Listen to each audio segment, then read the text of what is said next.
The serpent, the jungle's solitary ruler. Its power is individual.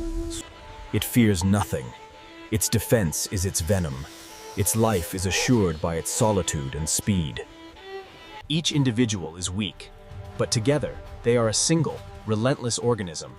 They are the true cleaners of the jungle floor. The serpent is too high to notice the danger below. It moves with the arrogance of an unchallenged king. The threshold is crossed, an accidental invasion of the swarm's highways. The immediate retribution is inevitable. The serpent is too high to notice the danger below. It moves with the arrogance of an unchallenged king. The first alarm. The swarm responds with automatic, relentless defense. The enemy is identified. A momentary distraction. The serpent dismisses the small inconvenience. It does not yet comprehend the scale of the threat. But the warning is over. The swarm is fully mobilized. A biological tidal wave is now approaching the static ruler. The realization. The king comprehends that this is not a meal, but a war. And the enemy is infinite. The invasion is total. They exploit every weak point, every joint, every membrane. The armor is breached. Panic sets in. The serpent attempts to use its overwhelming physical power against an enemy that defies singular force. Their discipline is absolute. For every 100 thrown off, 1,000 more replace them. The swarm is infinite, the final strategy. Intimidation.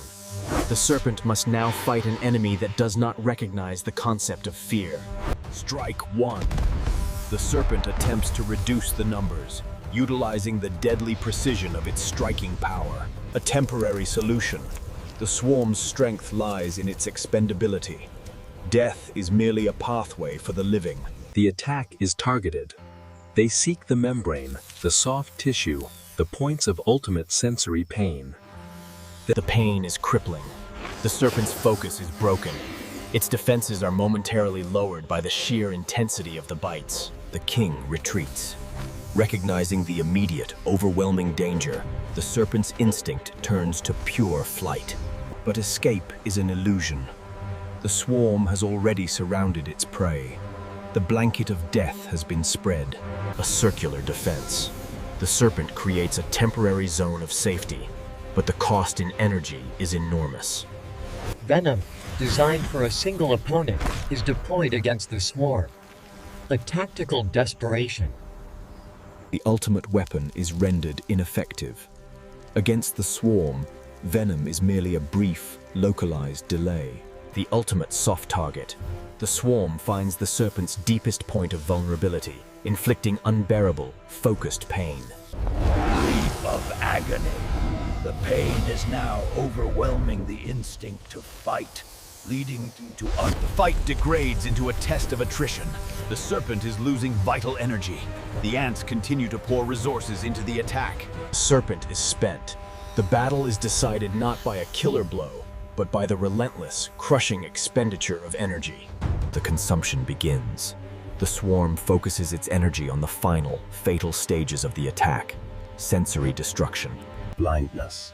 The serpent is sealed off from its primary sense. The battle is now fought in darkness and agony. A final, desperate instinct. Survival. The serpent attempts to reach a point of safety, but the energy is gone. The paralyzing bite. The swarm uses sheer quantity of trauma to shut down the central nervous system. Immobility. The fight is fundamentally over. The individual power has been silenced by the collective. The swarm continues its silent, relentless work. They begin to break down the body from the inside out. Every single ant plays its part. The resources are transported with incredible efficiency, piece by agonizing piece. No armor is impenetrable to the sheer number and persistence of the swarm. They dismantle the very shell of their fallen foe. The interior becomes the next target. The swarm exploits every natural opening, working from the inside out. Even in death, the swarm continues its work, severing connections, ensuring the stillness of its immense meal. The methodical process of consumption begins. The swarm, no longer fighting, now harvests the vast energy resource. The vulnerability of the throat, once a prime target in battle, is now The last vestiges of the serpent's power are silenced. The once vibrant body is now a static resource. The harvest is complete. The jungle floor is left clean. The swarm returns. The task is nearing its end. The swarm's work is meticulous, leaving little to waste. A monument to misplaced confidence.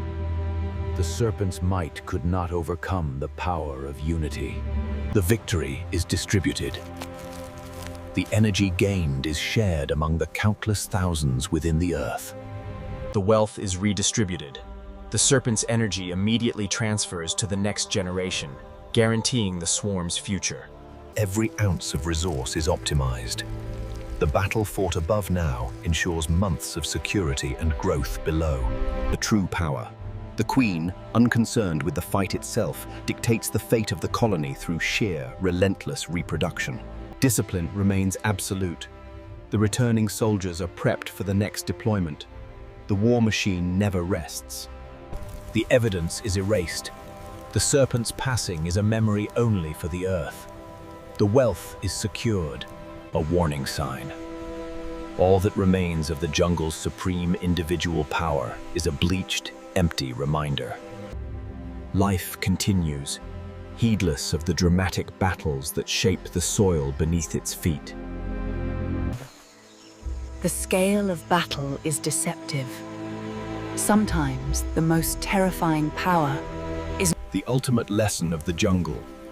In the face of infinity, individual strength is often rendered futile. The relentless pursuit of efficiency. No resource is left behind. Every single calorie counts for the collective. And as the sun sets on the day of the battle, the balance of power shifts once more. Only the earth remembers the price of survival. Until the next hunger. Until the swarm meets its next unavoidable challenge.